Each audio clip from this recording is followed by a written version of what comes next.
What's up, world? My name's Ethan Stewart. It's 1:30 in the morning. I'm in the midst of a pandemic, not working, sitting here on my porch with nothing to do. So I decided, as I descend into alcoholism, I'm going to start talking about comedy and my thoughts on comedy. I'm a huge fan of comedy, as obviously a lot of people are. I'm not a comedian myself. People have told me that I should try it, that I could do it, this, that, and the other thing.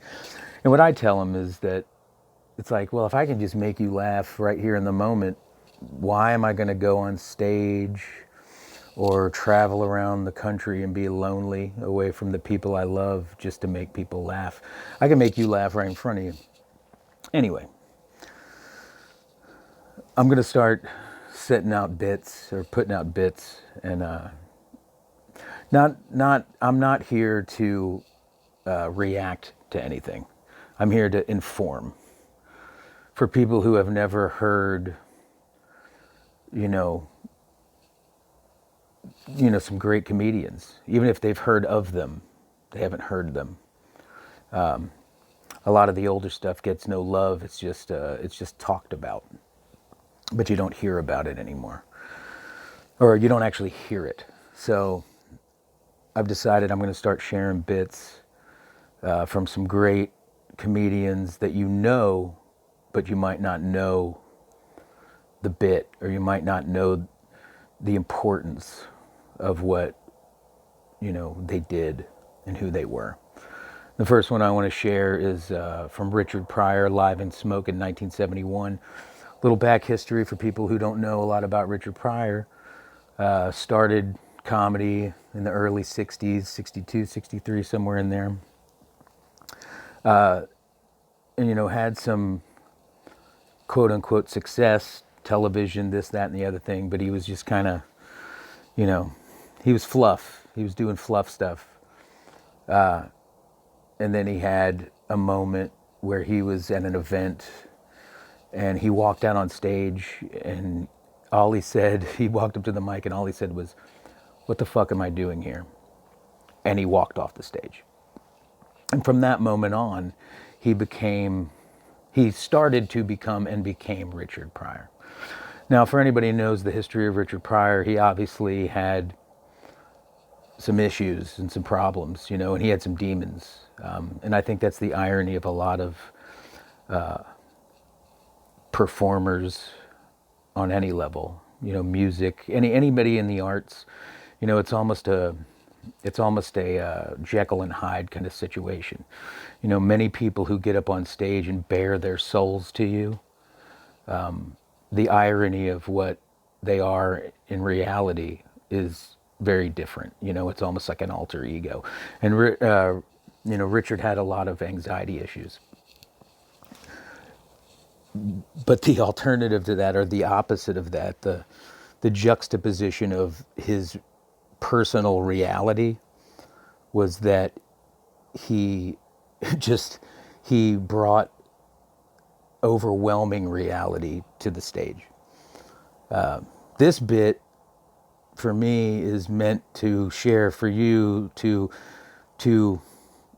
I guess define the idea that comedy, stand-up comedy, specifically, is not, on the surface it's designed to make you laugh. But in reality, it's designed to make you think.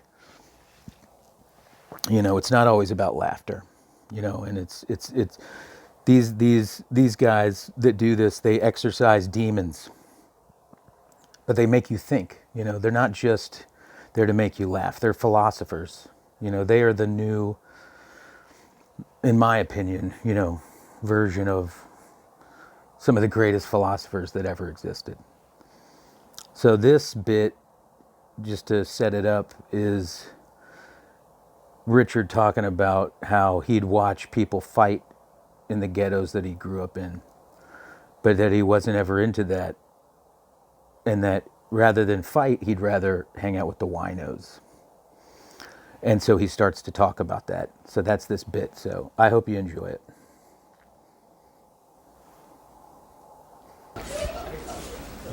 or hang with the winos because they knew Jesus personally. If you died, you could go to heaven from a wino. Man, I know Jesus. Shit, live over there in the project. Nigga ain't shit. I knew the boy's mama. That's right, man. Girl with big titties. Pretty black girl, man. Had personality all over her face. Well, that's right. I knew her. I knew one responsible for that girl. She wasn't no virgin either. Because I know a couple of niggas eased up there and got some. Shit be telling me. I remember when her son Jesus was born, because her husband Joe damn near killed her. Because she told him God made the baby. He beat her with a pool stick.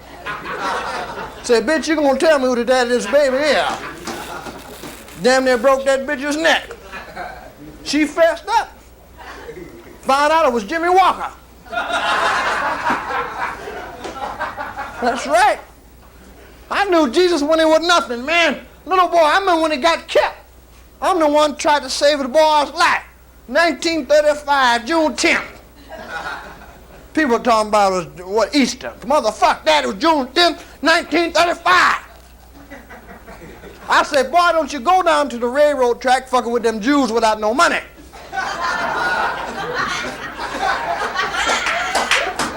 That's right, nigga went down there, they killed his ass. Talking about he rose from the grave. Shit, he wouldn't get up in the morning. Shit, I've been around.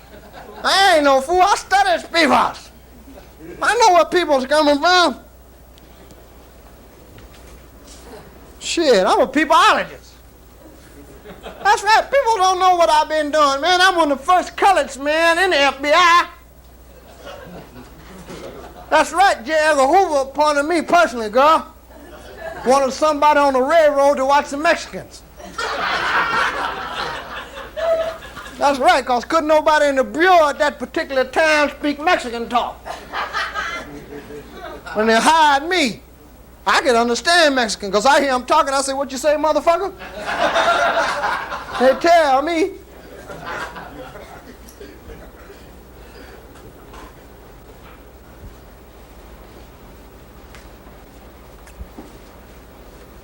Damn. Whew. Let's hear you birds sing that. Tweet, tweet my ass. You got to get down. See, people got to understand this community. Say, fool, you better slow that car down. Goddamn, you don't come driving down through here like you crazy. This is a neighborhood, man. This ain't no residential district. Shit, you could have killed that sign and that thing. That old bitch, you see that girl? What you looking for, a match? Well, go for yourself. See, I'm gonna tell you something. See that fool just drove there? That don't mean nothing to me. I live around here. I'm in charge of this district. I direct traffic every day. I handles these people.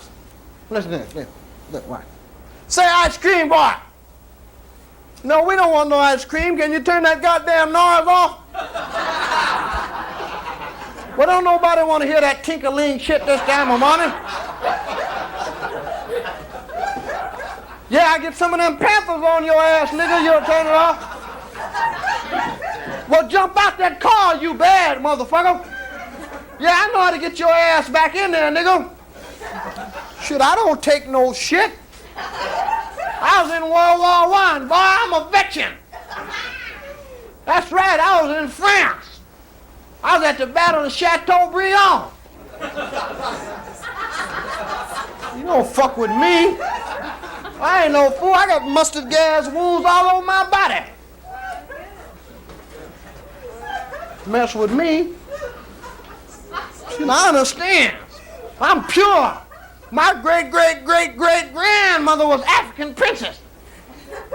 That's right, I ain't got no white blood in me. I'm pure, her name was Cleo.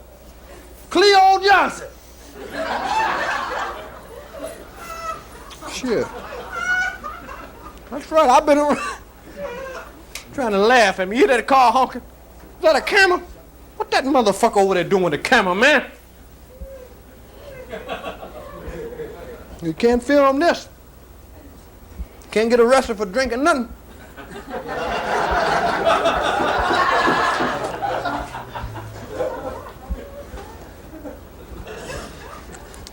See, people's got to understand what's going on with the world. When I was young, I used to pimp. I've been around. Shit, Mae West was my hoe. That's right, little short leg bitch. That's right. Bitch gave me plenty of money. Me and Jack Johnson. I used to box too. I boxed Jack Johnson, boy. I boxed that nigga 17 rounds. June 5th, 1905. We fought for 17 rounds. Boy, I'd have won if it don't snow. Nigga saw that white, damn near killed me.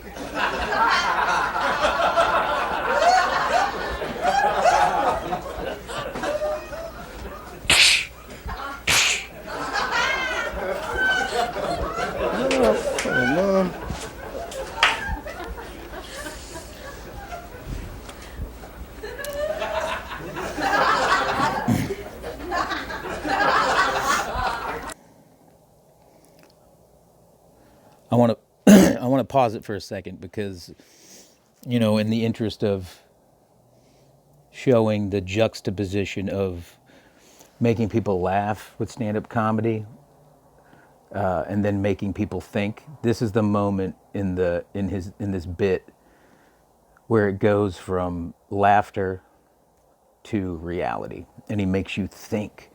He's sharing his experience of what he's been through at the beginning and through this next part. But he made you laugh here, and now he's going to make you think. And, you know, just through portraying his experience, he is putting his heart out there on his sleeve.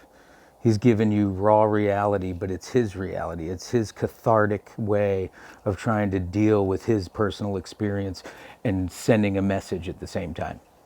So here's the part where it gets real. See that boy over there in the streets? See that boy? Used to be a genius. Boy used to book the numbers, didn't need paper or pencil. Now that nigga can't remember his shoelace. Get out the street, boy! Look at that nigga. Move, motherfucker! Before you get run over, boy, get out the way! Willie! Move out the street, man! What's happening?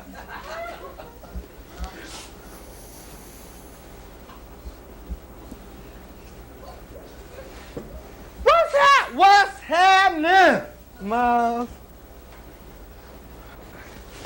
What's happening?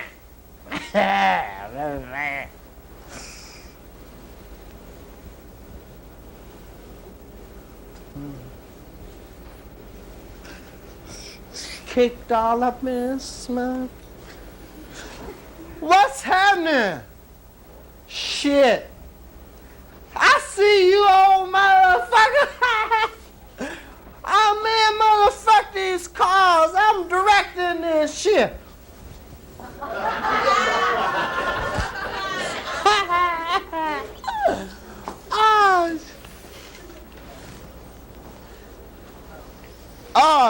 Say, man, I feel bad enough to drink some milk. You got anything? Yeah, boy, I got some. I got some advice for your ass. You better lay off that narcotic, nigga, done made you null and void. That's right, you better try to go to work, get a job, be somebody respectable. Fucking around out here in the streets like a fool, you could help the community. You better get it together. Yeah. You better get down. What's happening? Shh.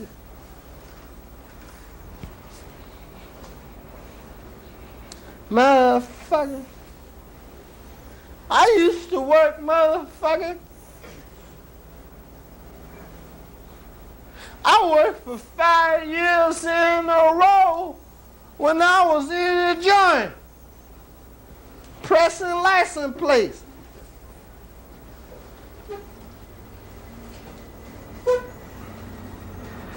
Kiss my ass, truck.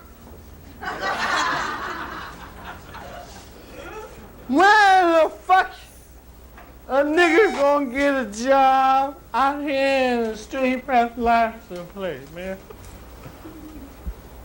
You understand the motherfucker?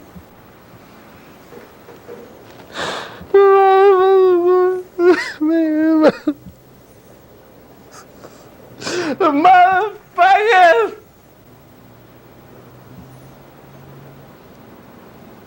kiss my motherfucking ass, nigga. Well, kill me, motherfucker.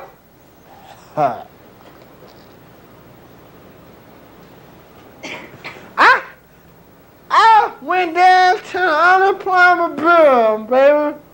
You did? That's right. I went in there, put on my white voice, walked in the office, talking about, Good afternoon. I'm applying for a job and I'm wondering can you help me? freak the bitch out.